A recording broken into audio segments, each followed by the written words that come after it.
Hello and welcome back once again to the HR Social Hour Half Hour Podcast. This is episode 216. Jon and Wendy, welcome back. Anne Tomkinson. I'm your host, Jon. And I'm Wendy. How are you, Jon? Wendy, I'm well. We're in April. Oh, wow. A little while back, I gave you a geography quiz. Oh, and I think it was popular with the listeners. It's always interesting to see where we are. Yes. We're going to mix it up a little bit, though. Okay. Last time, I asked you about countries and outside the United States where we were popular, where people are downloading and listening to us, and we do appreciate all those international listeners. Yes. We're going to bring it home, though, this time. Okay. We are in April, so we know what our March numbers look like. Mm-hmm. Can you tell me the top 5 states for the month of March 2022, download-wise? Okay. Ohio has to be in that number. There's a good contingency of folks in Ohio. I'm going to say California. Let's do New York. This is where it gets hard. This is where it gets tricky. I know that I know it's not South Dakota.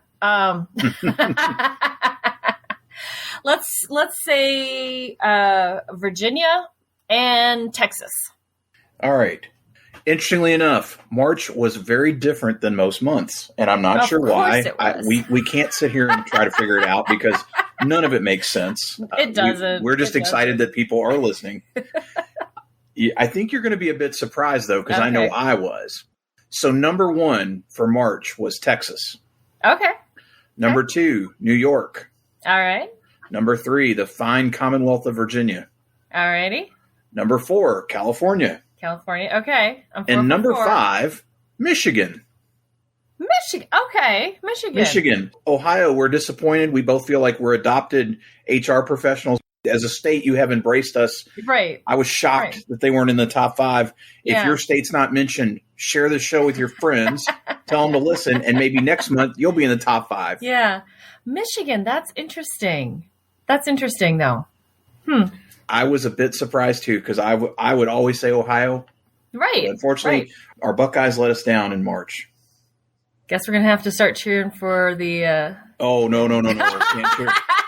As someone that attended another Big Ten school, I could never cheer for the maize and blue, whatever colors they're, blue and yellow, whatever. Blue and yellow. Can't do it. Blue and yellow, because that's what we are here in South Dakota. In the Jackrabbits are blue and yellow. Coyotes are red and white. I get it. I'm not supposed to be cheering for the Jackrabbits because I was a Coyote, but quick shout out to the Jackrabbits. By the time this comes out, the game will be over, but the Jackrabbit women's basketball team is playing in the WNIT championship tomorrow, cool. Nice. April 2nd. They beat UCLA last night by 3 in the last second. So very cool. Very fun to watch them go. And the USD women actually made it to the Sweet 16 for the first time ever in their first trip to the dance. So shout out to women's basketball, collegiate women's basketball. They are rocking it in this season, at least from South Dakota. Maybe we'll get a pop from downloads because of our mission. Yeah. For those illustrious teams. We hope we do. I hope so. Wendy, I can't tell you how excited I am for today's guest. Yes. As she said when we got started, it's like, it's been a long time. Yes, it has indeed. We've got a lot to talk about. I don't really know what introduction you're going to make, but I'm going to turn it over and we'll get started. You know what? We don't need to introduce Anne. She's been on the show. You do need to go back and listen to the OG episode with Anne. We'll talk about that in a little bit. But if you don't know her, you need to find her on Twitter, find her on LinkedIn, follow her, and get to know her. So, Anne, so excited to have you back on the Social Hour. First question, always, what is in your glass? Thank you so much. And also, that was like a really gracious cover you both just did of Anne forgot to send us her bio. Thank you, and I'm sorry. Water is in my glass. I am endeavoring to stay hydrated in an effort to, not right now, but in general, I am endeavoring to stay hydrated more in an effort to stay more awake and alert. I don't need that to be awake and alert with the two. A pleasure to be with you both. And it is incredibly hard to believe. You last appeared on this show. It was episode 3, which was February of 2018. What have you been up to since then? I love that question. In the last 4 years, what have you been doing? I remember that was the first time I was ever a guest on a podcast. And because I was episode 3 and you were recording, I hadn't heard any of the episodes to even like have a clue. What have I been doing in the last 4 years? Well, as you know, the world has been, I have no words, but I was thinking about this. It's funny because if you go back and listen to episode 3, one of the questions you asked was, if you weren't in HR, what would you be doing? And one of the things that I remember saying is I think that I would be doing some kind of coaching. So since that time in 2019, I was fortunate enough to be part of the Nexus Fellowship, which is a fellowship through the Equity Lab that helps equip leaders to lead their organizations to become actively anti-racist. And then in 2020, I actually took a course and became a certified coach. I took a course in coaching for transformation through Leadership That Works. And since then, I've been doing some coaching and some facilitating, still doing some HR. Yeah, and it's hard to remember the before times. Yeah. We get that a lot. Uh-huh. Yeah. Slightly off tangent, but we can do that because it's our show. You read those YA dystopian novels, or maybe that's just me, but it's always, they talk about the before times. And who knew that we would actually use that in real life? Well, real life is a dystopian. We're in a YA dystopian novel right now. Well, Anne, you and I have done a lot of this work together in HR Wonder Women, but you have really leading the way in doing that work in the DEI space. Why do you think it's important, because you do this a lot, to share what you learn in this space with others? It's important to me because I think as a white woman, especially, one of the things that we grow up with if we are raised white in this country is this idea that racism is bad, which is true, racism is bad, but that racism is an attitude that we have. It's something inside of us, like people are racist, right? It ignores systems and institutions. And so this idea is if I do something racist, then I am racist, and then I must be a bad person. Racism is bad. If I do racism, I'm a bad person. And the reality is that we are all racist. I mean, we've got this internalized white supremacy that we need to be digging out. For me, sharing the stuff that I'm learning, sharing the mistakes that I make, I just want to show white folks especially that it's okay, right? Like, you're going to mess up and you can pick yourself back up and you can dust yourself off and you can make repair and you can do all the things to make it better. But that you don't just throw up your hands and say, oh my gosh, I must be a horrible person, or refuse to admit it and deal with it because you don't want to admit that you're a horrible person. So I guess the short answer is I want to show people that you can make mistakes in this work, and that does not make you a horrible person, which is not to say I'm going to make mistakes, so it's okay. I can just make mistakes, right? But it is to say, I'm going to do my best not to, but when I do inevitably, it is not a judgment on me as a human being. And I'm a work in progress, and I can learn and I can keep going.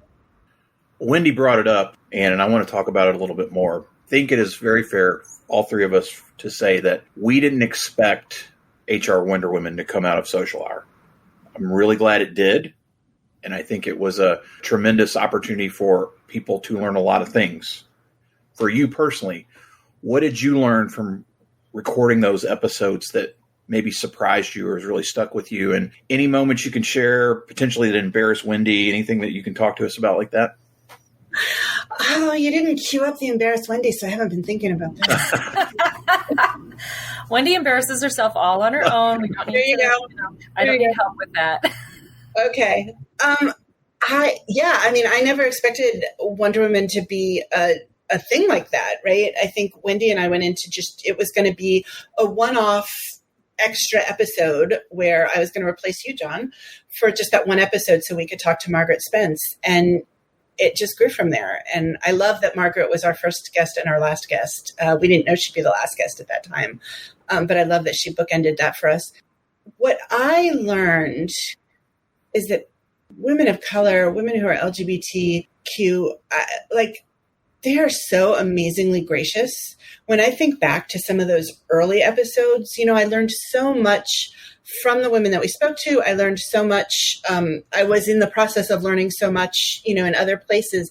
So when I think back to some of those early episodes, and some of my questions were so, I want to say that they were naive, and they were, but I realized they were also microaggressions, right? And our guests never said, "How dare you?" They answered the question, and they gave room and space to grow. And even when they, did come back and say this was problematic, every single one of them was just so graceful, about it, or gracious about it. And so I think that has been one of the really helpful things in my own journey of being willing to fail out loud, is that there have been these incredible women. At the beginning, the folks that we were interviewing were people that were already in our lives. I've just been so fortunate to have these amazing women in my life who were gentle with me as I kept stumbling, and gave me room and space to grow. I think about Sarah Morgan. I think about Elena Valentine. Just some of those folks at the beginning, gosh, they were good to me. I agree with that. You listen back on them and it's like, wow. And I was doing kind of the look back episodes to kind of share the outgoing of us. It was fun and amazing. And, to borrow a word from my daughters, a little cringy. There's some cringe in there, but that's part of learning too, is the cringe. Thank you again to all of those, our HR Wonder Women guests, because I feel like I'm a better person. Not right. I'm not perfect, obviously, but trying to be better every day. And I'm glad you went on the journey with me. Yeah. To share that part of our journey together was really lovely. Yeah. So earlier we talked about the before times, and now we're in the current times. AC, maybe after COVID. It's not post-COVID. No. DC during COVID, whatever we want to call it. So not just COVID, but there's been a lot going on in your life as well. And some of it you've been open about, some of it you've kept to yourself. But I know there's been a lot of takeaways for you as an HR professional, as a coach, and all of that. And so just want you to share your words of wisdom for other HR professionals. What are some of the things that you learned that you want others to know about life, about HR, about whatever, that we wouldn't have gotten if it hadn't been for these last 2 years and everything that has happened? Everything that has happened. Yeah. And it's always so funny. Share your words of wisdom. I don't know that it was wisdom, but I just can tell you my experiences. There was a time relatively early in COVID where I realized that for my own mental health, I needed to speak to somebody, to speak to a professional. I used the EAP and found someone. So shout out to EAPs. They were great and made sure that they connected me with someone who also took my health insurance. So if I needed to continue, which it did, there wouldn't be now I have to find somebody else. So I started seeing somebody, therapist. And then another thing that I've shared publicly is about a year ago now, I got diagnosed with breast cancer. What I learned, or what I saw, is that the more open I was about that, it gave other people permission to not even necessarily be open, but if I'm sharing with colleagues, or if I'm sharing with, people that I'm coaching or groups that I'm facilitating, that I'm open and sharing stuff that I'm going through, that I'm able to say, I had a really emotional session in therapy earlier, so I'm a little fragile right now, or I'm going through radiation and I'm not showing up at my best right now. We have so much influence as HR professionals. And when we can be real like that and model that kind of vulnerability, then it lets people know that they can do the same thing, right?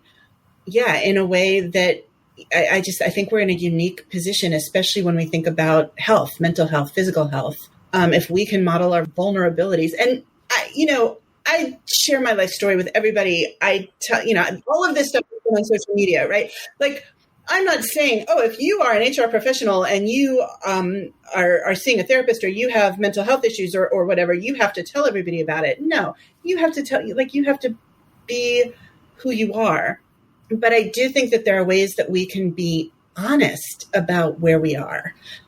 Even if you're just saying like, I got stuff going on and I'm not showing up at my best right now, just so you know that going into this conversation, or maybe we should think about having this conversation at a later time. Or, I mean, I was really like, I'm going through radiation. I know we're supposed to have a coaching session now, but can we just push it back for a couple weeks? And, and the response was always like, yeah, are you okay? Like, take care of yourself. But yeah, I mean, I think we have to model taking care of ourselves and be as open about that as we can. And one of the things that we have done over the last year or so, let's face it, when we recorded episode 3, you hadn't heard any. We didn't ever think we'd get past 50. And we've been very open about that. However, when we did get to a certain point, we said, you know what, we're getting tired. We need people to help us. And we started crowdsourcing questions. In this case, Alex Udim asks, what's the furthest you've ever gotten out of your comfort zone and how did it affect you? I love this question because I get to tell you this ridiculous story. The furthest I ever had to get out of my comfort zone, I think you both know this, and probably all of your, maybe not all of your listeners, many of your listeners who know me know this. Before HR, I was a sign language interpreter. And when I was going to school to get my certification in interpreting, one of the classes that I had to take was in nonverbal communication. And I do not remember the context of what we were doing in class, but my role was to be a slice of bacon. And I had to peel myself off from the whatever the thing is of bacon, and I had to lay on the floor and move my body as if I were bacon sizzling in a pan. Wow. It was outside of my comfort zone. In that instance, what it prepared me for was, as an interpreter, often being in the front of the room, even though I'm not like addressing the people in the room, right? And sign language interpreting is, there's a lot of movement and people are watching you. And so it gave me a comfort to do that. But even more deeply than that, I think, there are many times when I've said, well, if I can be bacon sizzling on the floor, I can do this. It was ridiculous. But I think that helped set me up for now. Like, let me tell you about this thing that I said or this way that I messed up, right? Because I learned that you can be ridiculous in front of people and be fine. And so if I'm also going to share how I really screwed up, how embarrassed I am about the time that I was in Home Depot and the Home Depot employee was clearly trying to like slide out and ignore this family of folks that were not speaking English. And I just watched it happen and I didn't call him on it and I didn't do anything. And that's like actually way more embarrassing than being bacon on the floor. Right. But the bacon thing helps me be able to tell you that story here and now. Right. Like I really I feel horrible about that time in Home Depot. And that was a learning moment for me. And I can share that with everybody because that is my life. That does not make me not actively, working toward anti-racism. Being human is hard. I'm sorry this is not a video podcast, only for the fact that you can't do bacon now. I would right now for you. Oh, come on. We're friends, Anne. First of all, that was 30 years ago, 25 years ago. Well, I was going to say like 3 or 4. Come on. Yeah, no. Just do it in your chair. My body is not going to be bacon at this point. How about sizzling? Is that still something like that? Turkey bacon? I don't know.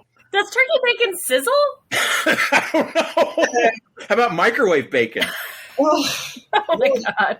It is funny. Last night I was sharing the questions with my husband and I was like, so what is the time that I was most out of my comfort zone? And he was like, oh, it was the bacon. He knew. Oh my gosh. That's awesome. That's awesome.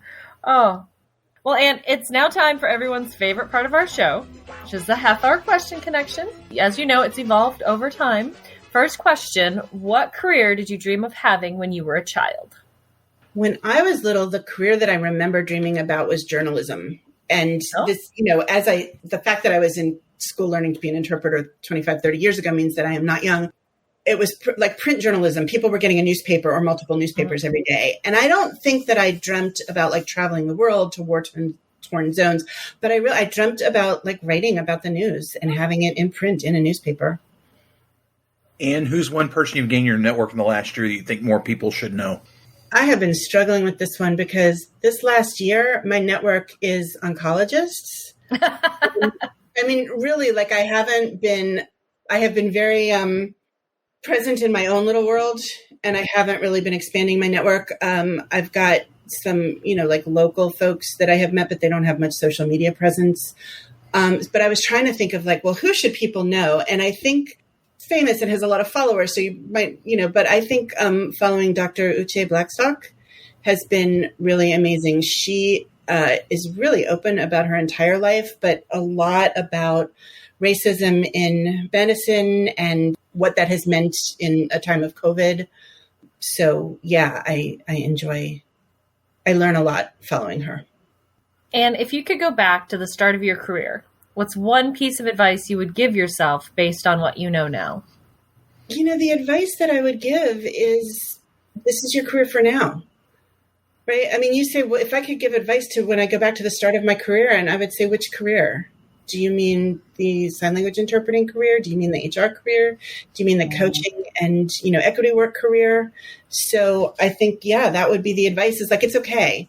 This can be your career for now, and there will be another, like what might seem like a bump in the road is actually just the next turn to whatever the next thing is. Be open to it. And what's your favorite or the most memorable live performance you've ever attended? In 2018, in the before time, I went to an all-day music festival in Hyde Park in London. Oh, it was wow. Gary Clark Jr., Carlos Santana, Steve Winwood, and Eric Clapton. And it was so much fun. Wow. It was so much fun. And my husband came home and surprised me with the tickets. And he's like, I got tickets to this music festival. It was really reasonable. And I was like, yeah, but that's in London. So there's a whole... we had a lovely time. We made it into a week-long trip, and we did all sorts of sightseeing in the UK. But that music festival was so cool. I had not been to an outdoor music festival in a long, long, long, long time. I wasn't sure I was physically up for it, but it was great. It was great. I had so much fun. And these are all artists we had seen before in concert at various times in the States, but it was really cool to get over there and do that in that location at that time. That is cool. That would be an awesome concert. Wow. If you could be on any TV show, either as a character or as yourself, what would it be? I would like to be on the Great British Baking Show, but I would have to be on as a character. Okay. Like a person who could bake, because I am more suited to be on Nailed It. But I don't want to be, I would love to be on the Great British Baking Show as like a competent contestant. I love that. That is, yes. Recently, it was announced that it's going to be Anne Tomkinson Day all around the world. What are we going to do to celebrate? We are going to smash the patriarchy and white supremacy and capitalism. And I think we're also all going to get new shoes, which goes wholly against smashing capitalism. And there is the tension that we all live in. It's going to be a busy day. Yeah. Because it takes me a long time to go shoe shopping. I hate shoe shopping with a major passion. I just hate it. So... Sorry, my day. We get new shoes. Well, and finally, as you know, we are crowdsourcing, outsourcing some work here. If you could ask the next guest of the podcast any question, what would it be? So my question would be, if you could seek career advice from anyone, living or dead, fictional or real, famous or someone you know in your circle, who would it be and why? That's a good question. I like that. And again, I'm kind of glad we don't answer these questions. Yeah, you don't have a bacon story to share about being in the comfort zone? Eating it. I've got lots of eating bacon stories. real bacon, pork bacon, turkey bacon. No sizzling at Wendy's house. Sizzling is not bacon. No, gotta have the real stuff. And your question is now in the book. It will be asked very soon. Awesome. It is such a joy to be able to catch up. This conversation didn't necessarily go where I thought it might. I really appreciate, particularly the bacon piece was, yeah. You didn't see that one coming, did you? I did not. And that's what's so great about this is we don't, even though we've known you for a long time, and I still say you can tell people you start a career when you ever want. You know, we've known you a long time, and I'm so glad, though, that you're on the mend. Sounds like things are in a great place. Mm-hmm. I know a lot of listeners are probably connected with you, but those that are not, best way for me to reach you out there? Twitter is the main place. When I'm on the socials, that's where I am, at ANNETOMK, Anne Tomk. You can find me on LinkedIn.